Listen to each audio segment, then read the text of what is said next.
We get ready for week number 3 as West Branch moves to 2-0 last week against Wapello and get ready to take on Williamsburg over in Iowa County as it's time for our weekly preview presented by EMS Detergent Services and Main Street Suites. And Jason, let's start. Let's go back. Friday night, home opener at Butch Peterson Field at the Little Rose Bowl on Oliphant Street. And kind of some slow going. 7-3, Bears down at halftime, and offense was on the cusp.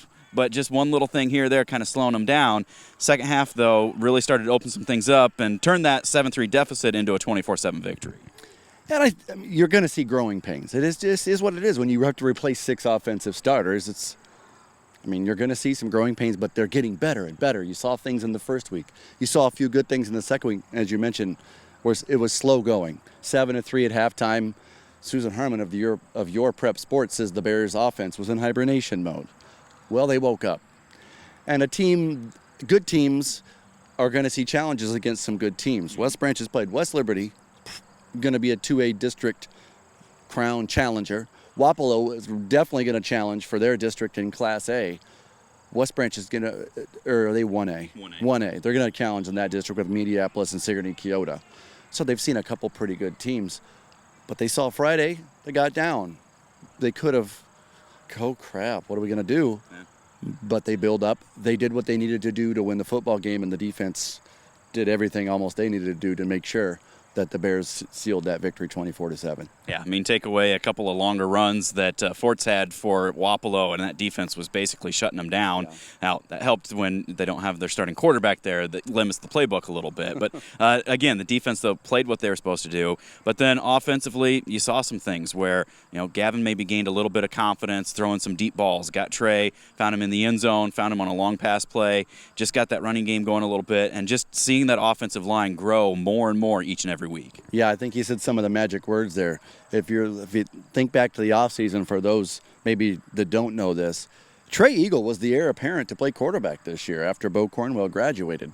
But Trey, captain, says, I feel like, no, I think Gavin can play that position. I want to be an all-state wide receiver. And he looked like it the other night. They've got a nice rapport going. When they start getting that ground game going and going and going again like they're going to, because that offensive line is ever improving.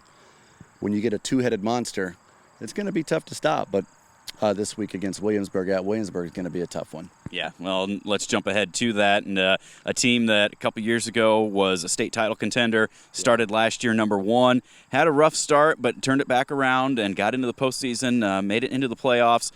Lost a lot of people, though. They lost a couple of their key linemen, pretty darn good running back, good quarterback, a couple of good receivers. But it's a situation where you've got a program over there that Coach Ritchie coaches his guys up similar to what we do, and you know that even though they lost some people, they're plugging more in there that are going to be ready to step up and respond to the challenge. Yeah, you lose a 2,000-yard quarterback and a 2,000-yard running back.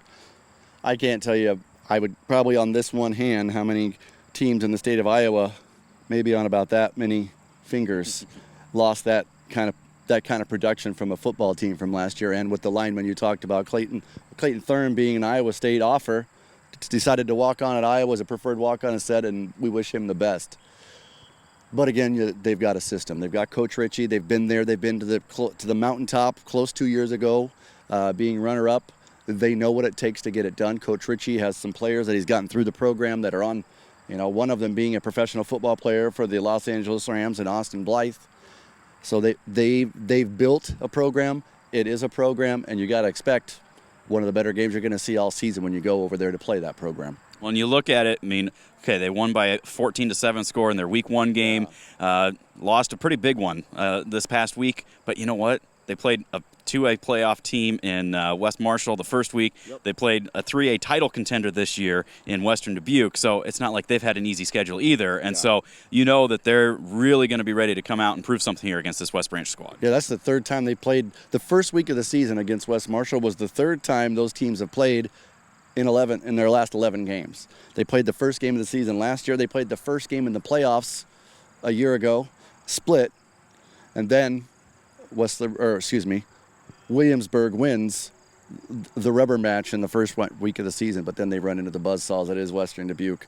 it's going to be tough to beat them in the 3A playoffs. They return almost everyone, including, if you want to look something up, it's non-West Branch. Look up the name Calvin Harris. Look up his stats on Quick Stats Iowa. Look up plays by him. You're going to like what you see. And Williamsburg did not like what they saw in him because he was running all over them. Set something like 4 or 5 school records, including a couple of career records and 3 single game records last Friday night in that game. So are they the Bobcats? I'm not sure what they're. It's Western Dubuque. They've got a good football team. And Williamsburg, took their lumps, so they're going to come back hungry on Friday night. Well, and it's a really Williamsburg squad, too, that, offensively we talk about it, but defensively they've got several guys that are back, and they mix things up. It's going to be a good challenge for this West Branch offense because you're not going to see just a base 4-3 defense the whole time. You may see a 4-man, you may see a 3-man, you may see a Raider package like Iowa does with who knows who's coming. I mean, it's a variety of things. So this offensive line really needs to be communicating and looking to see what the defense is doing to be ready to go here Friday. And behind you, I mean, you're seeing it here at practices. That's something that they've been talking about from the beginning of today's practice into, offensive plays as team offense is going on right now. And what you're seeing and they're talking about is Tyler Bailey, defensive coordinator, sending guys here and sending guys there to see if the offensive linemen are making the calls at the offensive line to picking those blitzes up. And if they can pick up, 80 to 90% of those, you're going to have a pretty successful night.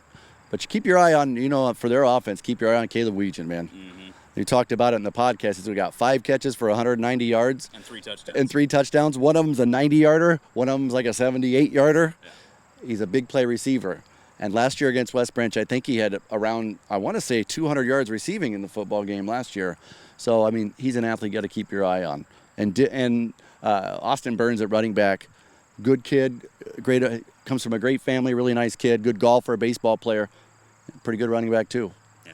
It's going to be an exciting one. They're going to play the JV game on Thursday this week. So Fresh Soft guys won on Monday. They turn around after 2 days and get ready to play again on Thursday. That means we've got a 7 o'clock kickoff, and we'll have the pregame for you at 6:30 on the Bearcast. Big thanks to EMS Detergent Services and Main Street Suites, our sponsors for our weekly preview. We'll have all the action for you right here at westbranchfootball.com.